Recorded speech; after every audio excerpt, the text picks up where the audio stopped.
हम पार्ट 9 की बात करते हैं, financial growth and the next level. Infosys की कहानी को आगे बढ़ाते हैं। The case report strong financial growth, net profits and revenues rose sharply in the period discussed. This is a very useful teaching point. Students often assume that governance slows companies down. But this case tries to say that governance can strengthen trust, attract confidence, and support long-term performance. Then comes a very memorable line in the case. It took many years for Infosys to cross the first $1 billion revenue mark. First $1 billion revenue mark के लिए बहुत साल गुजारने पड़े, बहुत साल इंतजार करना पड़ा। But the next billion was expected much faster. Why?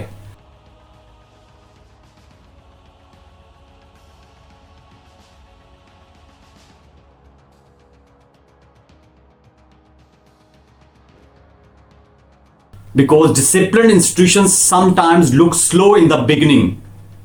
शुरुआत स्लो भी हो तो कोई मैटर नहीं करता, डिसिप्लिन होना चाहिए। But when system mature, when trust grows, when client relationship deepen and when organisational capability strengthen, growth starts accelerating. अच्छे दिन, बहुत अच्छे दिन आना शुरू हो जाते हैं। This is a beautiful institutional lesson. सबक है बहुत बड़ा आज का स्टूडेंट के लिए। इसका सिंपल मतलब ये है, शॉर्टकट्स में look fast in the beginning, लेकिन long term discipline systems eventually become stronger than shortcuts. Then we see the global delivery model. Infosys की बात को आगे बढ़ाते हैं, केस को आगे बढ़ाते हैं। The case says this model was not just about cheap man power, it was about using the best talent wherever located to solve customer needs effectively. So here again we see the combination of strategy, global ambition, capability, and governance discipline.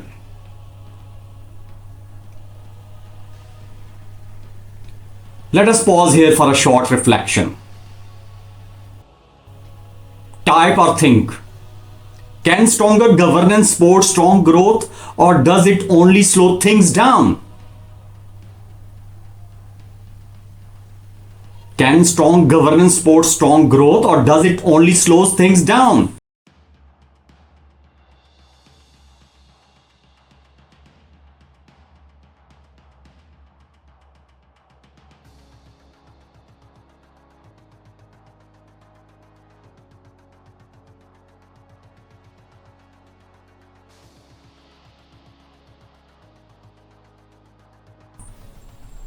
Part 10, Challenges and the Cost of Compliance. Now the story becomes more mature. Success did not remove pressure. Success did not remove pressure, it changed the kind of pressure. The case points to several challenges. Compliance cost, operational discipline cost, system and audit cost, training and talent cost, strategic pressure, appreciation of the rupee, shrinking pool of skilled manpower, need for global scale, rising cost of adherence to global best practices. This is very important. Governance is not free. Internal controls cost money, compliance costs money, audit systems cost money, training costs money, documentation costs money, risk management costs money, and yes, global governance has costs, but bad governance costs more. And yes, the case says that these things affected margins. अब आप एक question का answer देते हैं, what cost more in the long run, compliance और collapse?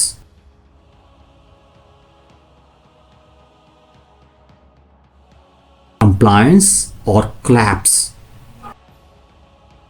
Exactly, yes. Weak governance may look cheap in the short term, but in the long run, it can become very expensive. The case also mentions pride type systems, which help maintain process consistency and knowledge management. Now say this clearly with me, students. Do not dismiss process discipline as boring. Many respected institutions survive not because they are glamorous, but because they are systematically disciplined. They were having disciplined desire. A company can be damaged by carelessness in small processes long before it is damaged by a big scandal. Infosys also tried to reduce dependence on one client, one geography, one technology, and one industry. This is governance intelligence. Because unmanaged concentration creates vulnerability. Unmanaged concentration creates vulnerability. अब आप एक question का answer देते हैं. Is governance an expense or an investment? Governance looks expensive until you see the cost of its absence. Governance looks expensive until you see the cost of its absence. क्या मतलब है?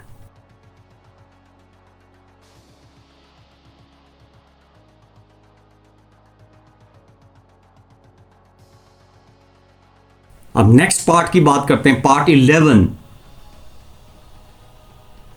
Theories real Infosys application के साथ. Now comes the most important part. Theories will not be explained separately. We will see them inside real Infosys situations. Number one, agency theory. Simply speaking, managers are not equal to owners. Managers may not always act in shareholders' best interest. सीधी सी बात है. हम application देखते हैं, इन्फोसिस की example को use करते हैं.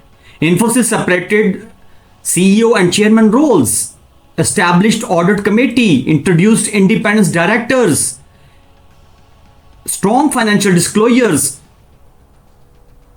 When Infosys listed on Nasdaq, it increased disclosure standards and reporting, transparency to reduce agency conflict between global shareholders and management. Owner और मैनेजर्स अलग हों तो मॉनिटरिंग जरूरी होती है. Stewardship theory, trust based leadership को कहते हैं. Managers as custodian.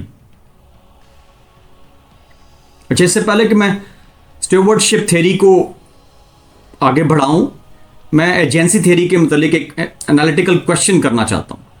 Can too much monitoring reduce managerial efficiency? Please tell me. Can too much monitoring reduce managerial efficiency? अब बात वापस आते हैं स्टीवर्डशिप थ्योरी के ऊपर. Narayana Murthy's emphasis on ethics, no misuse of company funds, transparent salary structures, leadership by example, operational. मैं मतलब आपको बताऊं कि Infosys founders voluntarily disclosed executive compensation and followed ethical practices even when not legally required. Murthy's ethical leadership को हम कह सकते हैं कि लॉन्ग टर्म ओरिएंटेशन. इंसाइट क्या मिलती है कि trust based governance can outperform control based systems.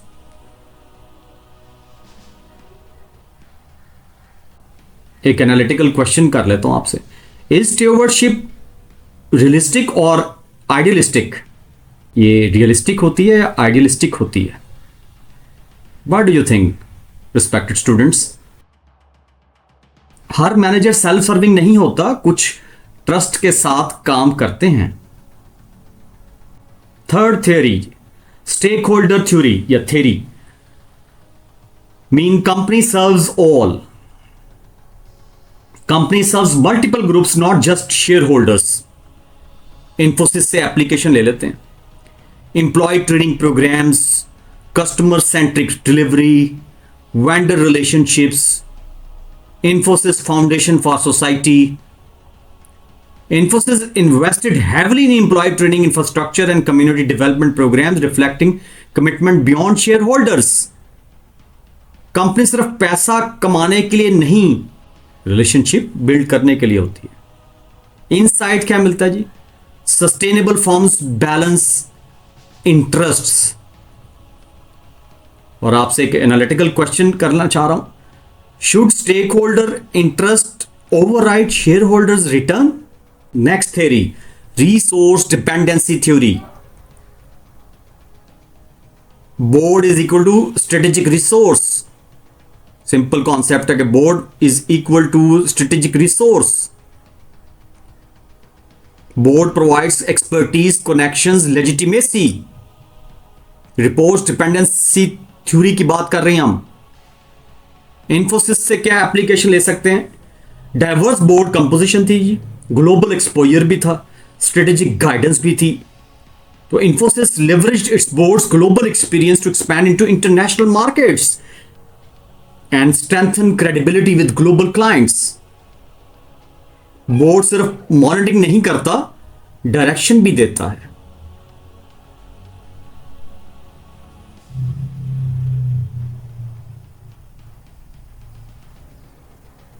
आपके लिए insight, boards are not monitors only, they are enablers. Monitors versus enablers, not only monitors but they are enablers. अब analytical question है आपके लिए जी, should board prioritise expertise over independence? Should board prioritise expertise over independence? Think of it, type करें, मुझे बताएं। Next theory जी, transaction cost theory, reduce inefficiency. Simple concept है, transaction cost theory का मतलब होता है reduce inefficiency. Systems reduce inefficiency and uncertainty. Infosys application देख लेते हैं जी, उन्होंने क्या किया था इसके लिए। प्रोसेस स्टैंडर्डाइजेशन की, नॉलेज सिस्टम्स बनाए, स्ट्रक्चर्ड प्रोजेक्ट डिलीवरी की। Infosys implemented standardized delivery models and internal systems to reduce coordination cost and ensure consistent service quality across global operations. तो हम सिंपली कह सकते हैं कि strong systems are equal to कम confusion, कम कॉस्ट, ज्यादा एफिशिएंसी। कम कंफ्यूजन, कम कॉस्ट, ज्यादा एफिशिएंसी। इनसाइट क्या मिलती है जी हमें ये ट्रांजैक्शन कॉस्ट थ्योरी और इन्फोसिस की एप्लीकेशन से, कि प्रोसेसेस रिड्यूस अनसर्टेनिटी। अब एनालिटिकल क्वेश्चन जी आपके लिए, is over standardisation a risk? Please tell me, think of it. Is over standardisation a risk? अब तक हम 5 इंपॉर्टेंट थ्योरीज डिस्कस कर चुके हैं। Agency theories, stewardship theory, stake holder theory, resource dependency theory, transaction cost theory. और अगर आप ध्यान से देखें तो ये पांचों थ्योरीज मिलकर हमें इन्फोसिस की सक्सेस काफ़ी हद तक समझा देती है। एजेंसी थ्योरी ने बताया कि मैनेजर्स को अकाउंटेबल रखना ज़रूरी है। स्टीवर्डशिप थ्योरी ने बताया कि नारायणा मूर्ति जैसे लीडर्स कंपनी को सिर्फ बिजनेस नहीं, अमानत समझते हैं, अमानत समझते हैं। एक होल्डर थ्योरी ने हमें दिखाया कि इन्फोसिस सिर्फ शेयर होल्डर्स के लिए नहीं बल्कि एम्प्लॉयज़, क्लाइंट्स, वेंडर्स और सोसाइटी के लिए भी काम कर रही थी। अदर देन शेयर होल्डर्स भी यानी काम कर रही थी। और रिसोर्स डिपेंडेंसी थ्योरी ने समझाया कि स्ट्रॉन्ग बोर्ड्स कंपनी के सिर्फ कंट्रोल नहीं, नॉलेज और क्रेडिबिलिटी भी देते हैं। और ट्रांजैक्शन कॉस्ट थ्योरी ने बताया कि इन्फोसिस की ग्रोथ सिस्टम्स की वजह से पॉसिबल हुई। Global delivery model, shop, pride और डिसिप्लिन प्रोसेस, ये हमने डिस्कस किए हुए हैं क्लास में। लेकिन स्टोरी यहाँ ख़त्म नहीं होती, क्योंकि हर सक्सेसफुल कंपनी के अंदर कुछ हिडन रिस्क्स भी होते हैं। और अब हम उन थ्योरीज़ की तरफ आते हैं जो हमें बताती हैं कि कंपनीज क्यों नहीं ग्रो करती, कभी कभी गिरती भी क्यों हैं।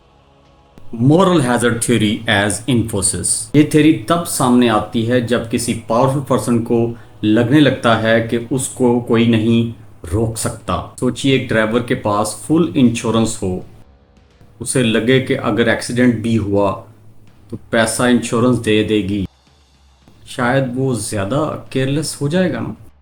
बिल्कुल इसी तरह कंपनीज में भी कभी कभी सीनियर एग्जेक्टिव्स ये पावरफुल मैनेजर रिस्की या इनअप्रोप्रिएट डिसीजन लेना शुरू कर देते हैं।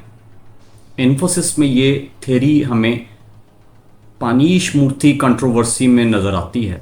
वो एक पावरफुल एग्जेक्टिव थे, लेकिन जब एलिगेशंस सामने आया तो कंपनी के लिए ये एक बहुत बड़ा टेस्ट था। क्या कंपनी पावरफुल पर्सन को बचाएगी या अपनी वैल्यूज़ को बचाएगी? मॉरल हैज़र्ड हमें ये सिखाती है जितनी ज़्यादा पावर हो उतनी ही ज़्यादा अकाउंटेबिलिटी होनी चाहिए। Power without accountability becomes dangerous. अब बात करते हैं सोशियोलॉजिकल थ्योरी। ये थ्योरी पूछती है कंपनी में असल पावर किन लोगों के पास होती है, और क्या बोर्ड और लीडरशिप सिर्फ कुछ स्पेसिफिक लोगों तक लिमिटेड होती है? बहुत सी कंपनीज में पावर फैमिली या लीड ग्रुप्स या सेम सोशल सर्कल के लोगों के पास रहती है, जैसा कि पाकिस्तान में देखा गया है, निशात है। लेकिन इन्फोसिस ने कोशिश की कि कंपनी फाउंडर ड्रिवन से इंस्टीट्यूशनल ड्रिवन बन जाए, यानी कॉर्पोरेट स्ट्रक्चर और गवर्नेंस सिस्टम दिया उन्होंने। नीलकानी को ही देख लें, जिसको हम स्ट्रेटेजिक वॉइस भी कहते हैं। जैसे जैसे कंपनी ग्रो हुई, प्रोफेशनल मैनेजर्स और इंडिपेंडेंट डायरेक्टर्स को ज़्यादा इम्पोर्टेंस दी गई। ये बहुत इम्पोर्टेंट था, क्योंकि अगर कंपनी सिर्फ एक फैमिली या एक ग्रुप तक लिमिटेड रह जाए तो उसकी ग्रोथ और गवर्नेंस दोनों लिमिटेड हो जाती हैं। ये भी पहले आपसे डिस्कस कर चुके हैं। Strong companies grow beyond the people who started them. अब बात करते हैं पॉलिटिकल थ्योरी की। ये थ्योरी हमें बताती है कि कोई भी बड़ी कंपनी तनहा काम नहीं करती, उसे गवर्नमेंट, रेगुलेटर्स, स्टॉक एक्सचेंजेस और पब्लिक एक्सपेक्टेशंस के साथ चलना पड़ता है। और यही बात लोकल कंपनीज हमारी पाकिस्तानी इन्वायरमेंट में, कॉन्टेक्स्ट में भी फिट इन होती हैं। इन्फोसिस जब, जैसे आप एंग्रो की बात कर लें, वो भी एग्जांपल दे चुके हैं हम शुरू के 2 लेक्चर्स में। इन्फोसिस जब नस्डैक पर लिस्टेड हुई और ग्लोबल कंपनी बनी तो उसे इंटरनेशनल रूल्स और रिपोर्टिंग स्टैंडर्ड्स फॉलो करने पड़े। अब कंपनी सिर्फ अपने लिए काम नहीं कर सकती, उसे इन्वेस्टर को सेटिस्फाई करना था, रेगुलेटर्स को जवाब देना था और सोसाइटी का ट्रस्ट मेंटेन करना था। The bigger the company becomes, the greater the responsibility becomes। और आखिर में आती है सबसे important theory, powered by intellect, driven by values. ये हम लोग फेमस लाइन पहले भी पढ़ चुके हैं। लेकिन असल गवर्नेंस और वक्त टेस्ट होता है जब कंपनी प्रेशर में हो, जब डिफिकल्ट डिसीजन लेने पड़े, जब किसी पावरफुल पर्सन के अगेंस्ट एक्शन लेना हो। पानीश मूर्ति कंट्रोवर्सी के वक्त इन्फोसिस को डिसाइड करना था कि क्या कंपनी अपनी इमेज बचाएगी या अपने प्रिंसिपल्स, और इसलिए एथिक्स बेस्ड थ्योरी सबसे ज़्यादा पावरफुल है, क्योंकि आखिर में कंपनीज को सिर्फ उनके प्रॉफिट से नहीं याद रखा जाता, उन्हें उनके डिसीजन से याद रखा जाता है। Ethics begins where convenience ends. अब हम पार्ट 12 की बात करते हैं, role of share holders. Share holders are legal owners, risk bearers, decision influencers. Infosys के एग्जांपल से हम ले लेते हैं कि investors calls, financial transparency, share holders value focus. Infosys maintained regular communication with investors to align expectations and reduce uncertainty in financial decision making. Simply speaking, shareholders पैसा लगाते हैं, गवर्नेंस उनका प्रोटेक्शन करती है। Role of board of directors. Board का real role क्या है? Not symbolic, not ceremonial. Infosys को ले लें, ऑडिट कमेटी जो है वो फाइनेंशियल इंटेग्रिटी के मेंटेन करने के लिए है। नॉमिनेशन कमेटी जो थी वो लीडरशिप सिलेक्शन के लिए थी। कंपनसेशन कमेटी उन्होंने बनाई हुई थी फेयर पे के लिए। इंडिपेंडेंट डायरेक्टर्स का जो है उन्होंने वजूद रखा हुआ था न्यूट्रलिटी के लिए। Infosys board actively reviewed executive performance and compensation to align management incentives with long-term company goals. Simply speaking, management चलाता है, बोर्ड संभालता है. मैनेजमेंट चलाता है, बोर्ड संभालता है. मेरे साथ दोबारा बोलें, मैनेजमेंट चलाता है, बोर्ड संभालता है. अब पार्ट 13 की बात कर लेते हैं. Corporate governance structure at Infosys. Now let us move to the formal governance architect of the company. Infosys was widely admired for governance standards, communication with shareholders, disclosure culture, and reporting transparency. Its annual report were known for detail and openness. This is important because disclosure is not a formality. Disclosure is a trust instrument. A transparent annual report tells shareholders, regulators, analysts, and the public we are willing to explain ourselves clearly. Then the case says the roles of chairman, chief executive officer, chief operating officer, and senior management were clearly separated. This is classic governance design. Why does role separation matters? Because concentration of power is risky. If one person dominates everything, accountability weakens. If roles are clear, responsibility becomes clearer. Then comes the board structure. Infosys had a balance of executives and non-executive directors. That is meaningful. Executive directors bring internal knowledge. Non-executive directors bring distance, judgment, and oversight. A healthy boards need both. Then the company had key committees. उनके पास key committees भी थीं. Audit committee, nomination committee, compensation committee. And these were composed of non-executive directors that strengthens independence in sensitive decisions. This connects directly with the role of directors in corporate governance. Boards do not exist for decoration. ये सजावटी चीज नहीं है. Boards exist for guidance, oversight, challenge, accountability, and long-term thinking. और देर पर thinking तो दे दें, दूर रस. And it also links with the role of auditors in corporate governance. Because audit culture strengthens trust in financial reporting. You know very well. Now note this line carefully, my respected students. A respected company is not built only by brilliant management. It is protected by effective oversight. Brilliant management को भी override कर दिया effective oversight ने. अब हम part 13B, board accountability and risk management. The case also suggests that working board members had performance indicators and that compensation decisions were linked to performance. This is significant because governance should not stop at monitoring employees. Senior leaders and board members also need accountability. उनको भी कटहरे में लाना चाहिए. Then comes risk management. The case says Infosys tracked risk related to clients, geography, technology concentration. This is a very important lesson. Companies do not fail only because of fraud. They also fail because of unmanaged risk. A strong company must ask, where are we over-dependent? Where are we exposed? What happens if one market weakens? What happens, क्या होगा if one large client leaves? एक बड़ा client छोड़ के चला जाता है. What happens if one technology becomes outdated? अगर technology outdated हो जाती है तो फिर क्या होगा? That is governance in forward-looking form. Forward-looking बन जाएं. आप फ्यूचर के डायरेक्टर्स हैं, फ्यूचर के कंसल्टेंट्स हैं, फ्यूचर के रेगुलेटर्स हैं, फ्यूचर के रिस्पॉन्सिबल प्रोफेशनल्स हैं.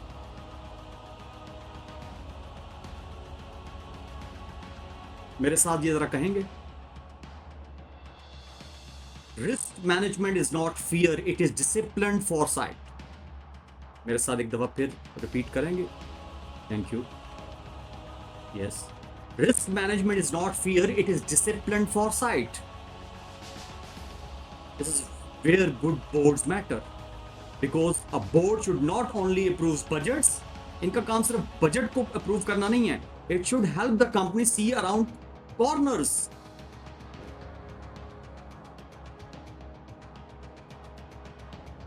डिग्री पे देखना, मुख्तलिफ डायमेंशन पे देखना, मुख्तलिफ जहतों की तरफ देखना, हर कोने की तरफ देखना.